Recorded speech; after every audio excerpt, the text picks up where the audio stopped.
안녕하세요. 대단히 반갑습니다. 그림론 자원형TV 이종수입니다. 이번 시간은 1107번째 시간으로 정월대보름이라는 글을 읽어드리겠습니다. 정월대보름 백석.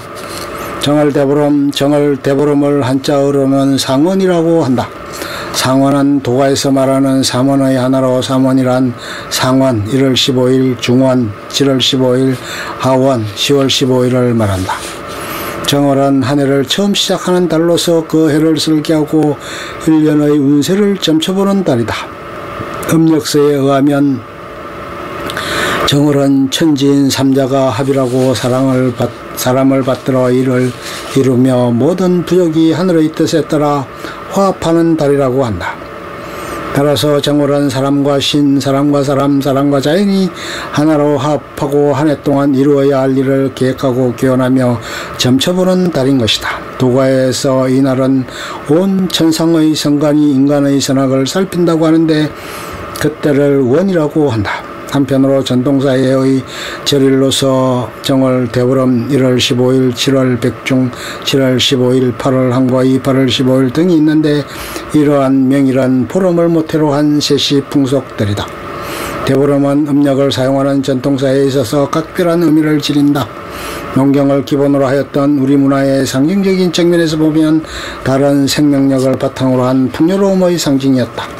음양사상에 의하면 태양은 양을 일하여 남성으로 인격화되고 이에 반하여 달은 음이라하여 여성으로 인격화된다. 따라서 달의 상징적 구조를 풀어보면 달 여신 대지로 표상되며 여신은 만물을 낳는 지모신으로서의 출산력을 가진다. 이와 같이 대보름은 풍요의 상징적 의미로 자리매김한다. 정월의 절일로는 설과 대보름이 있다. 태고적 풍속은 대보름을 설처럼 여기기도 하였다. 조선 후기에 간행된 동국세시기에 의하면 대보름에도 섣달 금음날의 수세하는 풍속과 같이 온 집안이 등불을 켜놓고 밤을 새운다는 기록이 보인다. 한편 중국에서는 한나라 때부터 대보름을 8대 축일의 하나로 중요하게 여겼던 명절이었다. 또한 일본에서도 대보름을 소정월이라 하여 신년의 기점으로 생각하기도 하였다.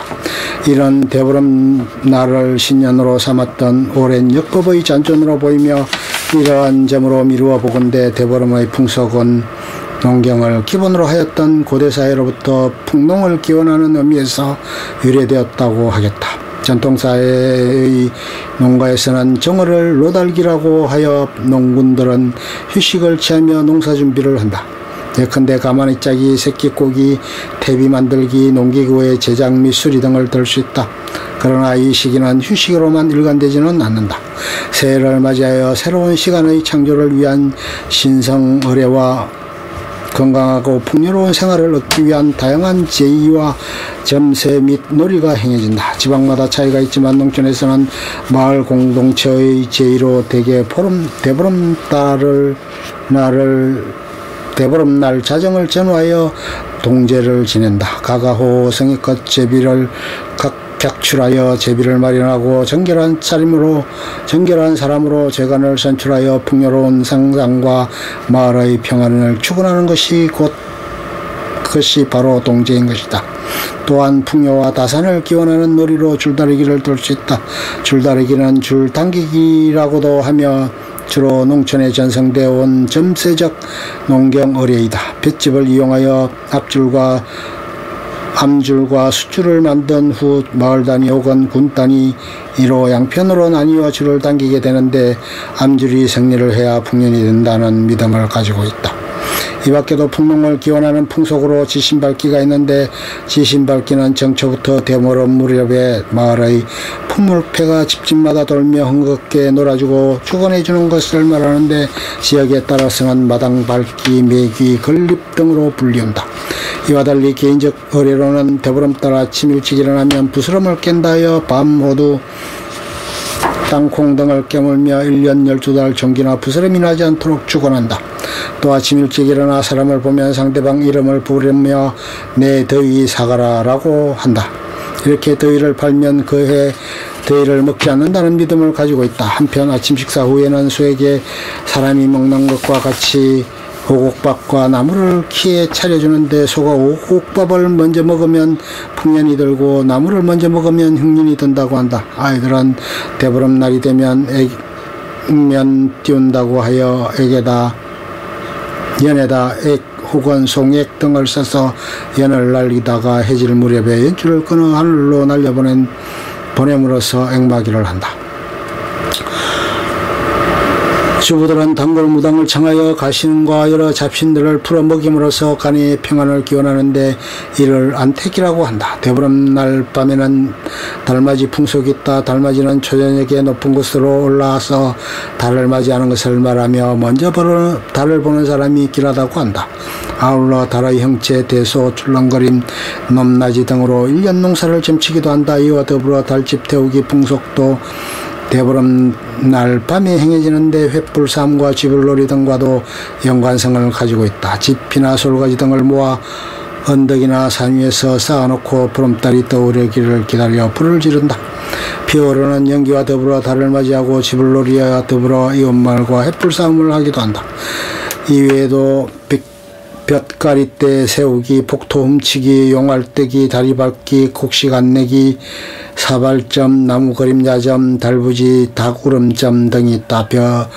볕가리 때 세우기는 보름 전날 짚을 묶어서 깃대 모양으로 만들고 그 안에 벼, 기장, 피, 조, 의삭을 넣어 싸고 목화도 장대 끝에 매달아 이를 집 곁에 세워 풍년을 기원하는 풍습이며 복토 훔치기는 부잣집의 흙을 몰래 훔쳐다가 자기 집의 부뚜막에 발라 복을 기원하는 풍속이다. 용알뜨기는 대보름날 새벽에 제일 먼저 운물물을 기르와 풍년을 기원하며 운수대통하기를 기원하는 풍속이다. 다리 밟기는 12다리를 밟으면 액을 면하고 다리병을 앓지 않는다고 한다.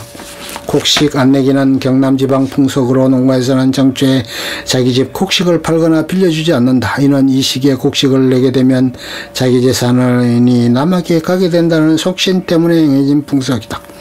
사발점은 대보름날 밤에 사발에 재를 담아 그 위에 여러가지 곡식의 종자를 담아 지붕 위에 올려놓은 다음 이튿날 아침 종자들의 행방을 보아 남아있으면 풍년이고 날아갔거나 떨어졌으면 흉년이 든다고 한다.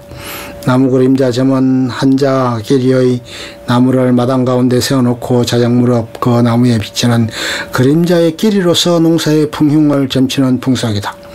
달붙이는 대보름 전날 저녁에 콩 12개에 12달의 표시를 하여 수수강 속에 넣고 묶어서 우물 속에 집어넣어 콩알이 붙는가 안 붙는가에 따라 농사의 풍흉을 점치는 풍속이다. 닭구름점은 대보름날 곡두새벽에 첫 닭이 우는 소리를 기다려서 그 닭구름의 횟수로서 농사의 풍흉을 점치는 풍속이다. 대보름날에 행해지는 놀이로는 사자놀이, 관원놀이, 들놀이, 오광된 털노름, 석진, 고사움, 쇠머리대기, 동체싸움 등이 있다. 대보름날의 절식으로는 햅 찹쌀을 찌고 또 밤 대추, 꿀, 기름, 간장 등을 섞어서 함께 찐 후 잣을 박은 약반을 준비한다. 조선 후기 간행된 동국 세시기 정월조에 의하면 신라 소지왕 10년 정월 15일 왕이 천정에 행차했을 때 날아온 까마귀가 왕을 깨닫게 하여 우리 풍속의 보름날 까마귀를 위하여 제사하는 날로 정하여 찹쌀밥을 지어 까마귀 제사를 함으로써 그 은혜에 보답하는 것이다 라 한 것으로 보아 약반 절식은 오랜 역사를 지닌 우리의 풍속이다. 이 약반은 지방에 따라 오곡밥, 잡곡밥, 찰밥, 농사밥 등을 그 대용으로 즐기기도 한다. 대보름날엔 세집 이상 타성집밥을 먹어야 그 해의 운이 좋다고 하여 평상시에도 하루 3번 먹는 밥을 이날은 9번 먹어야 좋다고 해서 틈틈이 여러 번 먹는다. 또 대보름의 절식으로 복삼이 있는데 이는 밥을 김이나 취나물, 배춧잎 등을 싸서 먹는 풍속을 말한다. 복삼은 여러 개를 만들어 그릇에 노적 쌓듯이 높이 쌓아서 성주님께 올린 다음 먹으면 복이 온다고 전한다. 그리고 대보름에 기발기술이라는 풍속이 있다. 동국 세시기에는 청주 한 잔을 때우지 않고 마시면 기가 밝아진다. 이를 기발기술이라 한다 생각한데 섭정규, 중국 송대인의 해록 쇠사의 춘분 전후에 무일의 기발 기술을 마신다고 했으니 지금 풍속에는 이를 보름날에 행한다라는 기록이 보인다. 끝. 좋으면 좋아요, 구독, 알림 설정 눌러주세요.